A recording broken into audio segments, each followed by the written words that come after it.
कैसे हैं आप सब। मैं मोहम्मद शेख मिश्रा। आप सभी का हमारे YouTube channel Ayodhya career classes में बहुत बहुत स्वागत है, वंदन है, अभिनंदन है। आज हम अपने नेक्स्ट टॉपिक में लेकर आए हैं, एवरेज की सेकेंड क्लास है, जिसमें हम आपको बताएंगे कि विभिन्न प्रतियोगी परीक्षाओं में कैसे कैसे सवाल आते हैं, किस किस टाइप के आते हैं। पिछले चैप्टर में देखा या पिछली क्लास में आपने देखा कि केवल मैंने अवधारणा समझाई थी कि औसत निकालने की अवधारणा होती क्या है नहीं। इस चैप्टर में हम देखेंगे विभिन्न प्रतियोगी परीक्षाओं में कैसे सवाल पूछते हैं। बाकी तो आप जानते हैं सवाल क्या होता है औसत निकालने का, चाहे जो फार्मूला औसत का एक ही है कि औसत बराबर होता है राशियों का कुल योग। क्या होता है? राशियों का कुल योग बट्टे राशियों की कुल संख्या। क्या होता है? राशियों का कुल योग बटे राशियों की कुल संख्या। यही है हमारा पहला सवाल।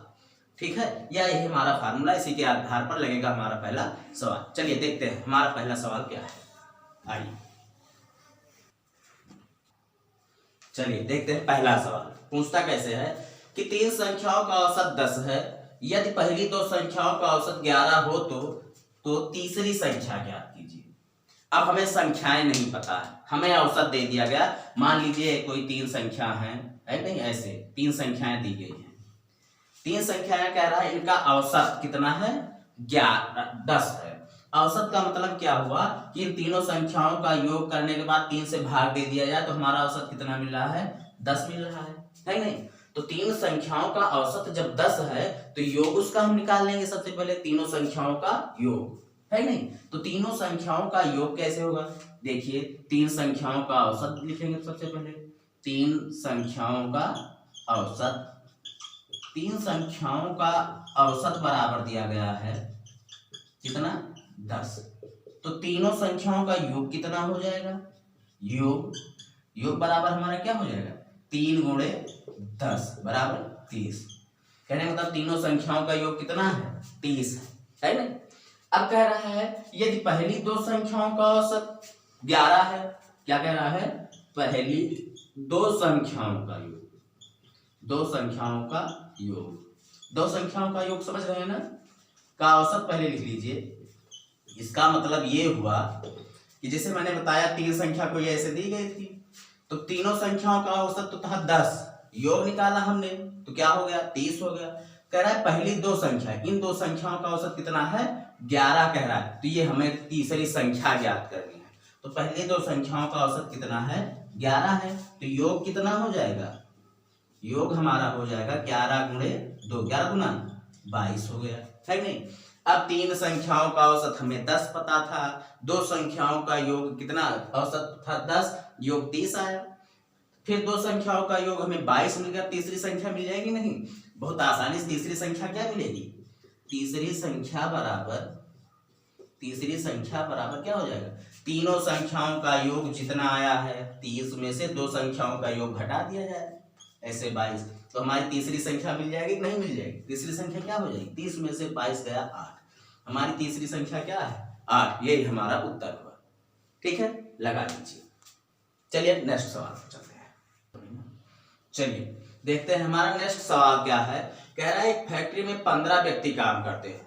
कुल व्यक्ति कितना है? 15 है। इनमें से 10 व्यक्तियों को 1500 रुपए प्रति माह की दर से 10 व्यक्ति को 1500 रुपए प्रति माह वेतन मिलता है तथा 5 व्यक्तियों को 2200 रुपए प्रति माह की दर से वेतन मिलता है नहीं। फैक्ट्री में प्रति व्यक्ति वेतन कितना मिलता है?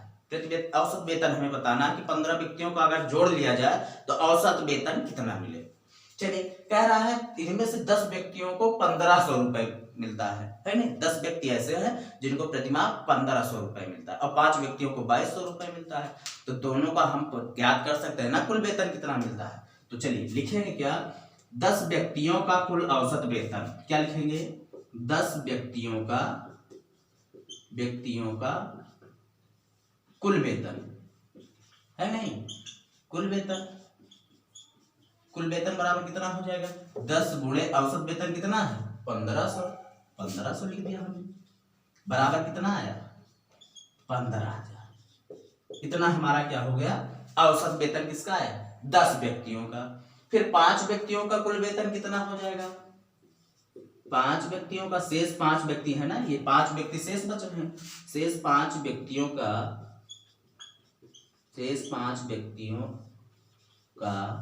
कुल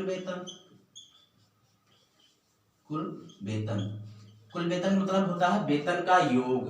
क्या मतलब होता है? कुल वेतन का वेतन का योग। 5 व्यक्ति हैं, इनको 2200 रुपए के हिसाब से मिलता है। कुल वेतन कितना मिला? 0 2 पंचे 10 के 0 हाथ से लगाए, 2 पंचे 10, ये 11,000 रुपए मिला है नहीं। 10 व्यक्तियों को कुल वेतन मिलता है 15,000, इनको 11,000 मिलता है 5 व्यक्तियों को। तो हम कुल वेतन निकाल सकते हैं ना कि 15 व्यक्तियों को मिला कुल वेतन 15,000 प्लस 11,000 है नहीं। अतः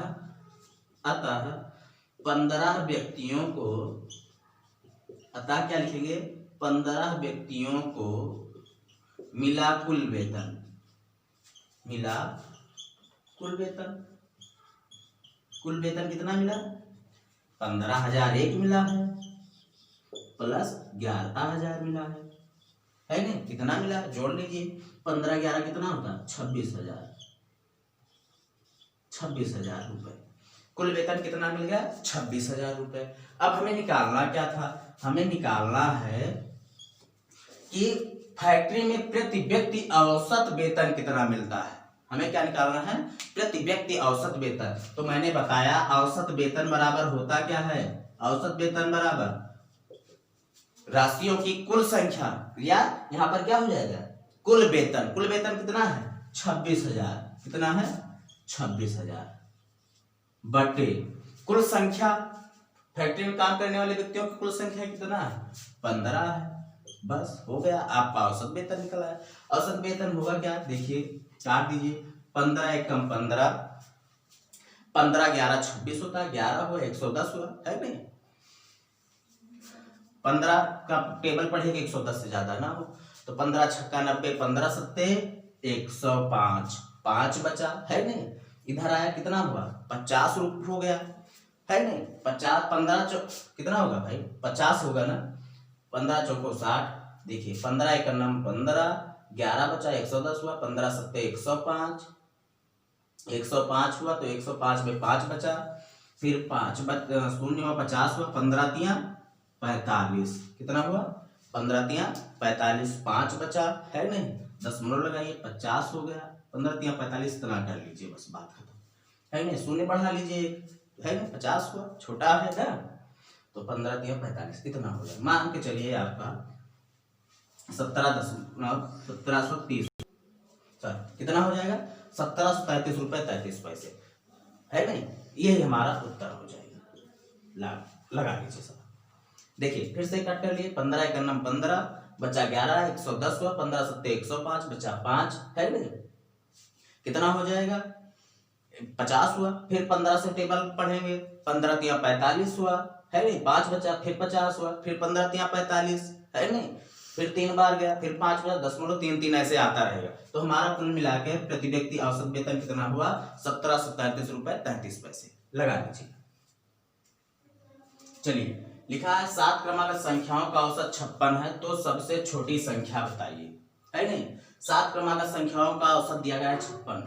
तो औसत हमेशा आप जान लीजिए, औसत हमेशा मध्य वाली संख्या होती है। कौन सी संख्या होती है? औसत हमेशा मध्य का अंक होता है। लिख लीजिए ऐसे, औसत लिखना चाहे तो लिख लीजिए, औसत हमेशा मध्य का अंक होता है, हमेशा मध्य का अंक होता है। ठीक है, तो इसके हिसाब से क्या हो जाएगा? औसत हमारा दिया गया था 56, तो मध्य का अंक क्या हुआ? 56 है। और संख्या क्या कह रहा है? 7 क्रमागत संख्या। संख्याएं सभी क्या है? क्रमागत है। तो संख्याएं सब क्रमागत हैं, इसका मतलब 3 संख्या इधर है, 3 संख्या इधर है, बीच वाली ही संख्या तो हमारी औसत होती है नहीं। 3 संख्या इधर है, 3 संख्या इधर है, इधर है, तो 56 से 3 इधर बढ़ेंगे कितना हो जाएगा? 57 इधर हो जाएगा, 58 फिर 59। ये हमारी क्रमागत संख्या है। पीछे आ जाएंगे तो कितना हो जाएगा? 55 है नहीं, 54 53। यही हमारी 7 क्रमागत संख्याएं हुई नहीं। 53 54 55 56 57 58 59 गिन लीजिए, 1 2 3 4 5 6 7 सातों क्रमागत संख्याएं हुई। और मैंने बताया औसत हमेशा मध्य का अंक होता है। ठीक, आपका ये होगा। तो कह रहा है सबसे छोटी संख्या बताइए। तो चलिए बताइए छोटी संख्या क्या हुई इसकी, छोटी संख्या, सबसे छोटी संख्या क्या हुई, सबसे छोटी संख्या हमारी 53 ही तो है, तो बस हमारा ही उत्तर हो गया 53, लगा लीजिए। चलिए चलते हैं नेक्स्ट सवाल पर। चलिए नेक्स्ट सवाल हमारा है कि एक रेलगाड़ी राजस्थान से दिल्ली 60 किलोमीटर प्रति घंटा की चाल से जाती है तथा 40 किलोमीटर प्रति घंटा की रफ्तार से वापस आती है, तो उस रेलगाड़ी की औसत चाल बताना है। क्या बताना है, औसत चाल। तो औसत चाल बराबर होता क्या है, ऐसे सवालों में हमेशा फार्मूला लगाइए, औसत चाल बराबर 2xy अपान x प्लस वाई। क्या फार्मूला होगा, 2xy अपान x प्लस वाई। x क्या है, प्रारंभिक चाल है, मतलब जाने वाली चाल है, y क्या है हमारी वापस आने की चाल। तो रख दिए 2 गुणे कितना हो जाएगा 60 गुणे 40 बटे 60 प्लस 40, ये हमारा हो गया फार्मूला। अब करिए 6 दूना 12 चौका 48 है नहीं, 4800 आया ऊपर बटे 60 40 100, 2 शून्य से 2 शून्य काट दीजिए, हमारा आया क्या 48 किलोमीटर, क्या चाल आई 48 किलोमीटर प्रति घंटा, प्रति घंटा। यही हमारी औसत चाल होगी, वापस जाने और जाने की रफ्तार के हिसाब से हमारी औसत चाल क्या आएगी 48 किलोमीटर प्रति घंटा। चलिए देखते हैं नेक्स्ट सवाल। चलिए देखते हैं अगला सवाल हमारा कह रहा है 240 छात्रों का औसत प्राप्तांक कितना है 35 है, यदि उत्तीर्ण हुए छात्र का औसत प्राप्तांक 39 हो तो अनुत्तीर्ण हुए छात्र का प्राप्तांक दिया गया है 15 है, तो कितने छात्र उत्तीर्ण हुए हैं, इस तरह से दिया गया है। चलिए तो देखते हैं सवाल, समझिए सवाल कह रहा है कि 240 छात्र हैं, किसी विद्यालय में 240 छात्र हैं, उनके यहाँ जो उत्तीर्ण हुए, परीक्षा में उत्तीर्ण हुए, उनका औसत प्राप्तांक 35 है। फिर कह रहा है कि ये औसत प्राप्तांक है, कहने का मतलब उत्तीर्ण 240 में उत्तीर्ण और अनुत्तीर्ण दोनों छात्र हैं ना, टोटल ये क्या है 240 नंबर, ये टोटल नंबर है स्टूडेंट्स का टोटल नंबर है, और इनका प्राप्तांक कितना है 35 था। फिर कह रहा है उत्तीर्ण हुए छात्र का प्राप्तांक अगर 39 हो, कितना हो 39, तथा अनुत्तीर्ण हुए छात्र का औसत कितना हो 15 हो, तो उत्तीर्ण छात्रों की संख्या बतानी है हमें, है नहीं। तो एक तरफ लिख लीजिए उत्तीर्ण, है नहीं, क्या लिख लेंगे उत्तीर्ण छात्र, है नहीं, उत्तीर्ण छात्र, एक तरफ क्या लिख लीजिए अनुत्तीर्ण छात्र, अनुत्तीर्ण छात्र, है नहीं, ऐसे बना लीजिए, है नहीं। अब कह रहा है उत्तीर्ण छात्र का औसत प्राप्तांक कितना है 39 है, और अनुत्तीर्ण का 15 है, और फिर सवाल में ही कह रहा है एक चीज क्या कि टोटल छात्रों का जो प्राप्तांक है वो कितना है 35 है, कितना है 35 है, ये हमारा औसत है ना। तो कह रहा है छात्र बताइए, तो देख लीजिए भैया ये 39 है, 39 कितना ज्यादा है 35 से, 4 ही तो ज्यादा है, और 15 कितना कम है 20 कम है, इनमें औसत कितना बन गया 20:4 का, तो 4 × 4 4 × 5 20, ये क्या नया अनुपात मिला 5:1, ये मिल गया। अगर हम क्या करें इनका अनुपातिक योग ज्ञात करें, अनुपातिक योग कितना होगा, देखिए अनुपातिक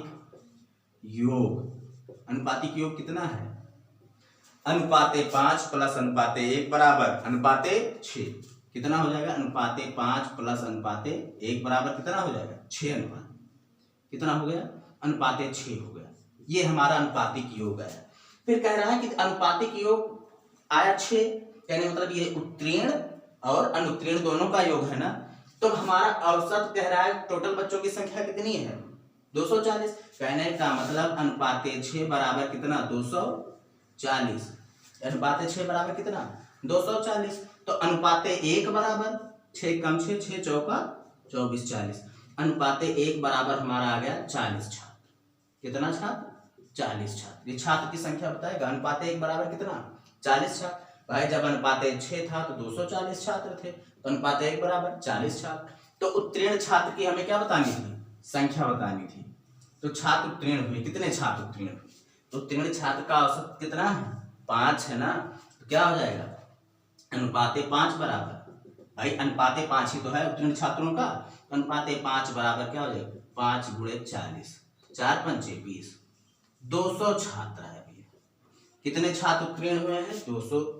और 1 अनुपात करेंगे तो 40 आ जाएगा, टोटल कर लेंगे 240 हमें मिल जाएगा। हमारा उत्तर सही है। कहने का मतलब कि टोटल उत्तीर्ण हुए छात्र कितने हैं? 200। यही आपका उत्तर हो गया। लगा लीजिए, स्क्रीनशॉट लेना चाहे तो स्क्रीनशॉट ले लीजिए। चलिए देखते हैं भैया हमारा नेक्स्ट सवाल क्या कह रहा है। कह रहा है एक सप्ताह का औसत तापमान 30 डिग्री सेंटीग्रेड है। प्रथम 3 दिन का औसत तापमान 28 डिग्री सेंटीग्रेड तथा अंतिम 3 दिन का औसत तापमान 29 डिग्री सेंटीग्रेड है। तो चौथे दिन का तापमान बताना है। कहने मतलब सप्ताह में कितने दिन होते हैं? 7 दिन होते हैं। 1 2 3 4 5 6 7। कह रहा है 7 दिन है तो इनका औसत तापमान कितना बता रहा है? 30 डिग्री सेंटीग्रेड बता रहा है। फिर कह रहा है प्रथम 3 दिन का औसत, ये इसका औसत तापमान कितना है? 30 डिग्री है। प्रथम 3 दिन का 28 डिग्री है और इस अंतिम 3 दिन का तापमान कितना दे रहा है? 29 डिग्री। तो हमें चौथे दिन का तापमान बताना है। तो देखिए हम 7 दिन का कुल औसत तापमान निकाल लेंगे। पहले क्या करेंगे? 7 दिन का कुल औसत तापमान कितना आ जाएगा? 7 गुणे 30 कर देंगे, 210 हो गए। फिर प्रथम 3 दिन का औसत तापमान, अंतिम 30 दिन का औसत तापमान निकाल लेंगे, कुल मान। उसके बाद में इन दोनों को जोड़ करके इससे घटा दिया जाए तो चौथे दिन का औसत तापमान हमें मिल जाएगा कि नहीं मिल जाएगा? मिल जाएगा बहुत आराम से। तो चलिए देखते हैं। सबसे पहले लिखेंगे क्या? 7 दिन का या सप्ताह का कुल तापमान। सप्ताह का कुल तापमान, कुल तापमान सप्ताह का कुल तापमान कितना है? 30 डिग्री है। सप्ताह में 7 दिन तो 7 गुणे 30 बराबर 200 अतिरिक्त 21 210 डिग्री सेंटीग्रेड आ गया है। फिर प्रथम 3 दिन का तापमान, 3 दिन का कुल तापमान कितना हो जाएगा? कुल तापमान है नहीं भाई, 7 दिन का 210 डिग्री सेंटीग्रेड तापमान है। प्रथम 3 दिन का औसत तापमान दे रहा है 28 डिग्री सेंटीग्रेड। तो 3 गुणे क्या हो जाएगा? 28 हो जाएगा। कर लीजिए, 3 8 24, 3 दूना 6, 2 8, 84 डिग्री सेंटीग्रेड आ रहा है नहीं? ये 3 दिन का। फिर कह रहा है अंतिम 3 दिन का। क्या कह रहा है? अंतिम 3 दिन भी निकाल लीजिए भाई। अंतिम 3 दिन का औसत तापमान का कुल तापमान, औसत तापमान तो दिया ही गया भाई। कुल तापमान मतलब योग कितना हो जाएगा? 3 गुणे 29 हो जाएगा। कर लीजिए, 3 9 27, 3 दूनी 6 2 8, 87 डिग्री सेंटीग्रेड। अब देखिए सप्ताह में होते कितने दिन हैं? 7 दिन होते हैं। अब प्रथम 3 दिन हुआ, अंतिम 3 दिन, 2 दिन का तापमान दे रहा है या नहीं दे रहा है भाई? 3 3 6 दिन का तापमान हमें पता चल गया। प्रथम 3 दिन का 84 है, अंतिम 3 दिन का 87 है। अगर इन दोनों को जोड़ लिया है तो 6 दिन का तापमान हो गया कि नहीं हो गया? तो लिखेंगे 6 दिन का कुल तापमान, 6 दिनों का कुल तापमान, दिनों का कुल तापमान कितना हो जाएगा? कुल तापमान भाई हमें 7 दिन का पता है, 210 है, 6 दिन का पता चल जाएगा तो 7 में से 6 घटा देंगे तो चौथे दिन का मिल जाएगा ना। चलिए कितना हो जाएगा? 84 प्लस 87 कितना हो जाएगा? 7 4 11 के 1 हासिल लगाए, 8 8 16 1 17, 171 डिग्री सेंटीग्रेड है ना। तो चौथे दिन का तापमान कितना हो जाएगा? अब ये 6 दिन का है, ये 7 दिन का है, तो इसी में से इसको घटा दीजिए, चौथे दिन का तापमान मिल जाएगा। तो चौथे दिन का तापमान बराबर, चौथे दिन का क्या लिखेंगे? चौथे दिन का तापमान बराबर कितना हो जाएगा? 210 माइनस 171, 210 माइनस 171। तो 10 में से 1 गया 9, यहाँ शून्य बचा, उधार फिर ले गए, क्या हो जाएगा? 7 गया 2 है नहीं। फिर 2 में से 1 गया 1, यही हो जाएगा। बस यही इतना हमारा उत्तर हो जाएगा। चलिए सॉरी 39 डिग्री सेंटीग्रेड है नहीं। यहाँ उधार जाएगा और 10, 10 में से 1 गया 9, यहाँ शून्य बचा, उधार जाएगा 10, 10 में से 7 गया 3, 1 में से 1 गया 0, 39 डिग्री सेंटीग्रेड। चौथे दिन का तापमान कितना आ जाएगा हमारा? 39 डिग्री सेंटीग्रेड। यही हमारा उत्तर हो जाएगा। चलिए लगा लीजिए। देखते हैं एक आखिरी क्वेश्चन। चलिए भैया देखते हैं नेक्स्ट सवाल हमारा क्या कह रहा है। कह रहा है 5 बच्चों की औसत उम्र 7 वर्ष है। यदि उनके पिता की उम्र भी शामिल कर दी जाती है तो औसत उम्र 6 वर्ष बढ़ जाती है। कहने का मतलब 7 पहले थी, 6 बढ़ जाएगी, कितना वर्ष हो जाएगी? 13 वर्ष हो जाती है। ठीक, तो उनके पिता की उम्र बताना है। तो सबसे पहले लिखेंगे 5 बच्चों की औसत उम्र, है नहीं? 5 बच्चों की, पांचों बच्चों की क्या हो जाएगी? औसत उम्र कितनी है? औसत उम्र बराबर क्या दिया गया है? 7 वर्ष, है नहीं? 7 वर्ष है तो कुल उम्र कितनी हो जाएगी? कुल उम्र, कुल एज, कुल आयु बराबर कितनी हो जाएगी? आयु या उम्र जो भी कही, 7 गुणे 5 हो जाएगी ना, बराबर 35 वर्ष हो गई, है नहीं? 35 वर्ष। अगर कह रहा है पिता की उम्र को भी शामिल कर लिया जाए, पिता की उम्र को,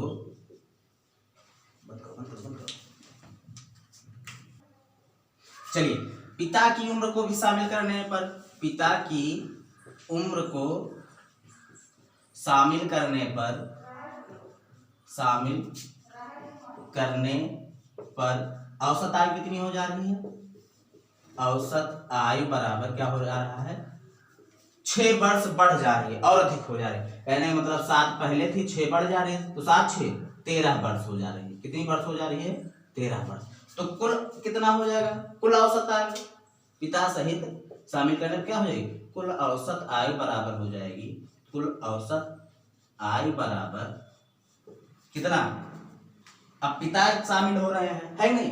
तो 6 लोगों की संख्या हो रही है, तो 6 गुणे क्या हो जाएगा? 13, 13 छंग 78 वर्ष।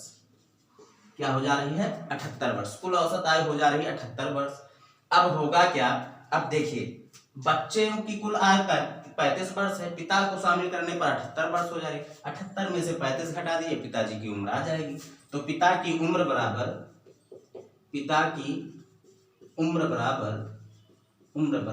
कितना हो जाएगा? 78 माइनस 35 घटा दिए, 8 में से 5 गया 3, 7 में से 3 गया 4, पिता की उम्र कितनी आ गई? 43 वर्ष। यही हमारा उत्तर है, 43 वर्ष पिता की उम्र आ गई। चलिए अभी नोट कर लीजिए, स्क्रीनशॉट लेना चाहे स्क्रीनशॉट ले लीजिए। हम आशा करते हैं कि आपको हमारा वीडियो बहुत पसंद आया होगा। पसंद आया तो आप हमारे वीडियो को ज़्यादा से ज़्यादा लाइक कीजिए, शेयर कीजिए, कमेंट कीजिए। धन्यवाद।